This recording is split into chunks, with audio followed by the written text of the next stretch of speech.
Arsenal have broken their Champions League curse, entering the quarterfinals for the first time in 14 years. In a game that was intense because Porto made things difficult, Arsenal found a way. So from our different Champions League tactics to David Raya's moment of magic, and the incident between Mikel and Sergio Conceição, as per, let's break it all down and discuss the 5 things we learned from Arsenal 1, Porto 0.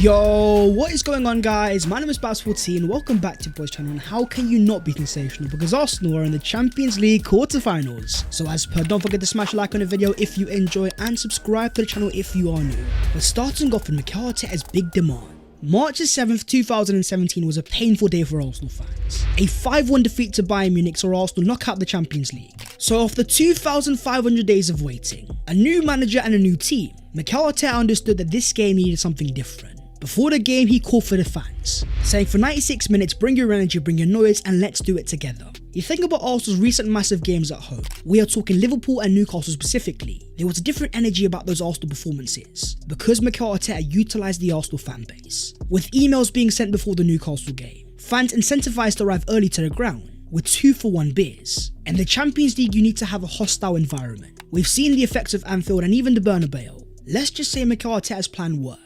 The Arsenal fans are loud and vocal as ever, with a prime example being the penalty shootouts. Look at these Arsenal fans here as they try to put the Porto players off, followed by sheer jubilation after Arsenal made it through. Years of seeing the Emirates being called as a library, what Arsenal are finally doing is using their 12th man. As Mikel Arteta says, thank you to the Arsenal fans, we love them so much. It's been special and the energy they bring to us, we did it together. We are now where we want to be. To win it on a penalty shootout was massive for Arsenal, especially after last year's defeat to Sporting Lisbon. That may have been the Europa League, but to lose on penalties at home, it was time to perfect our penalty shootout record. The first example was the Community Shield, where Arsenal scored every single penalty to beat Man City.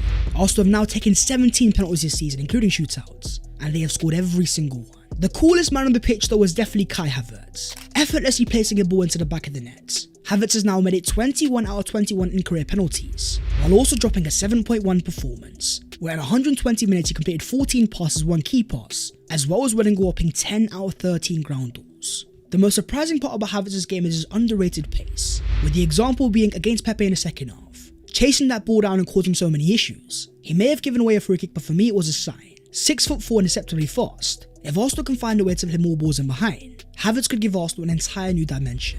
Moving on to the second thing, the Champions League effect. After the first leg where Arsenal faced a last-minute dagger, there was something different about Mikel Arteta's approach. With the XG showing it was a close game, Arsenal only making 0.99 and Porto 0.47, despite the stats showing that Arsenal had 58% possession, a whopping 65 final third entries and a 2.9 expected threat created. Notice how Porto only created 0.1. Our game plan was far more pragmatic, because Mikel Arteta realised that in the Champions League teams don't always try to win games. Porto were far more focused on trying to keep Arsenal away than trying to go out and score themselves. And what that caused was a nervous energy. The likes of Saliba and Saka far from their best, despite Saka dropping an 8.2 rating, with 2 dribbles, 30 accurate passes and 2 key passes, 8 out of 17 ground balls.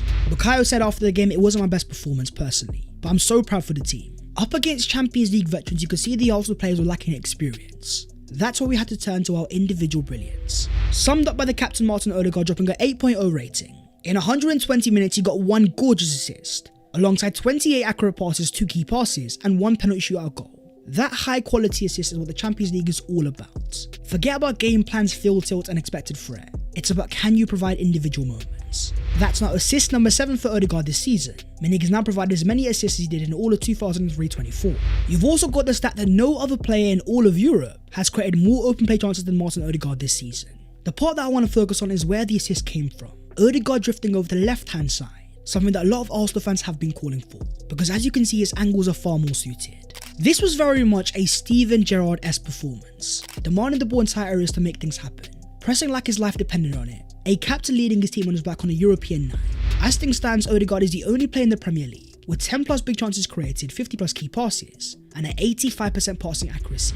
When asked about topping the open play chances created, Odegaard says, that's my goal. I want to be a player that creates, makes things happen and helps my team score chances. Moving on to the third thing, the minerals. On an intense night where Arsenal needed characters, you could say it was the night that David Raya finally arrived, becoming the first keeper in Arsenal's history to save 2 penalties in a Champions League shootout. Here he was alongside Aaron Ramsdale after the game, both embracing in a massive hug, going on to be named the UEFA Champions League Player of the Match. Raya dropped a gargantuan 8.5 performance, with 3 saves, 2 penalties saved and 54 touches. Raya also completed 31 accurate passes and 8 accurate long balls. We have to talk about that match-winning moment. A shot from Galano going all the way to the bottom right-hand corner. For Raya to even get there was one thing, but to save it was something special. Standing at 5'11", Raya isn't associated as a tall goalkeeper. He hasn't got that raw size of a Thibaut Courtois. Instead, his superpower is technique. From his timing of claiming crosses, to knowing where to stand and use his centre of gravity. Here he was after the game alongside Arsenal legend Thierry Henry, showcasing his massive hands. It's about time that Arsenal fans give David Raya his flowers. For a player that came into the team with no pre-season, replacing a fan's favourite like Aaron Ramsdale, who was a reigning PFA Goalkeeper of the Year, to take his place showcases Raya's elite mentality. As Thierry Henry asked him Premier League or Champions League, Raya's simple answer was both.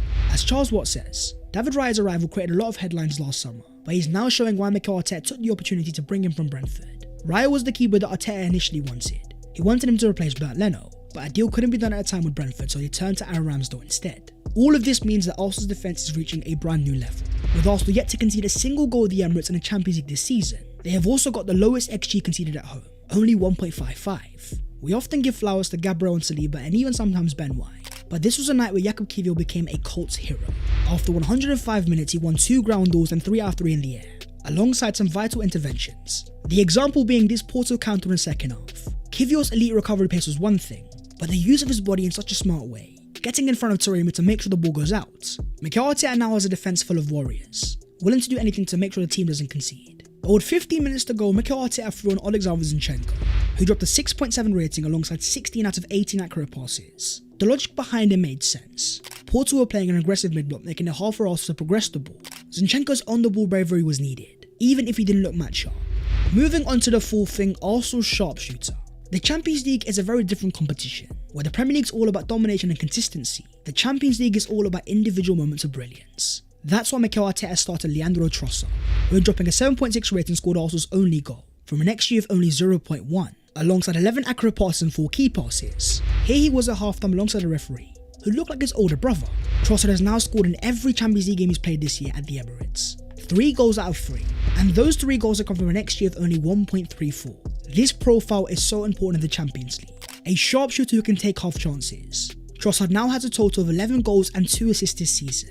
But what's happening with Arsenal's other wide forward? Gabriel Martinelli not involved because of injury.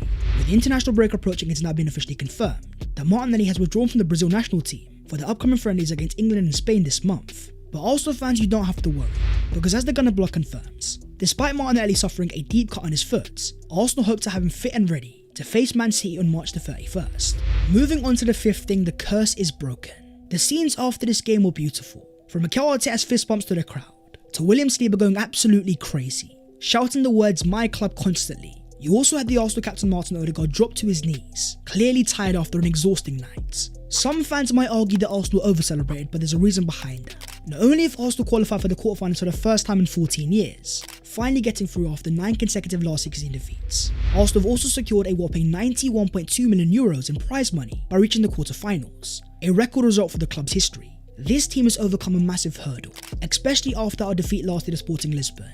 The nerves after that 1-0 defeat in the first leg. Amongst all the celebrations after the game, there was a specific moment we need to focus on, as Porto's manager Sergio Conceição refused to shake the hand of Mikel Arteta. After the game, he made a massive statement, saying Mikel Arteta turned to the bench during the game and insulted my family in Spanish. At the end, I told him that the person he insulted is no longer among us. Let him worry about training his team, which has more than enough quality to play a lot better. Mikel Arteta's response was no comment, thanks very much, with even Arsenal's club sources denying that any offensive sentence was said by Mikel Arteta. We can't be sure what was said, but what we can say is that Conceição has a history. Go all the way back to 2021, after being knocked out by Thomas Tuchel's Chelsea. Conceição said that Tuchel insulted him at full time. For Arsenal, all that matters is the fact that we're in the last 8. Alongside the likes of Real Madrid, PSG, Bayern, Man City, Barca, Atletico and Dortmund. The draw is on Friday and Arsenal fans are wondering who we're going to get. But let's just say we get Bayern Munich. According to Simon Collins, the Bayern fans will be banned from attending the Emirates Stadium, all because their fans threw fireworks onto the pitch in their 3-1 victory over Lazio. The easiest tie definitely looks like Borussia Dortmund, currently 3rd in the Bundesliga and not being their best. But a tie in Madrid could also be interesting. In Atletico, you'll have an aggressive mid-block, a tactical battle for ages against Mikel Arteta. Then you'd have the quality of Real Madrid, individual brilliance FC with Carlo Ancelotti, a test that I believe this team needs to go through. But in terms of the Arsenal captain Martin Odegaard, when asked on what team he wants to face, he says, to be honest, I don't care. But Arsenal fans will care, and let's just say history's on our side, because the last 5 teams to knock Porto out of the Champions League have all gone on to reach the Champions League final. That is the video there though, so hopefully you guys have enjoyed. If you have, don't forget to smash like and also subscribe to the channel if you are new. If you want to follow your boy on all of his social medias, then the links are down below in the description. But that was the 5 things we learned from Arsenal 1, Porto 0, Arsenal winning on penalties in dramatic fashion. It was beautiful seeing to now, things are about to get interesting as we enter the quarterfinals. So as per our friends, stay tuned and I'll see you next time. Take care, have a good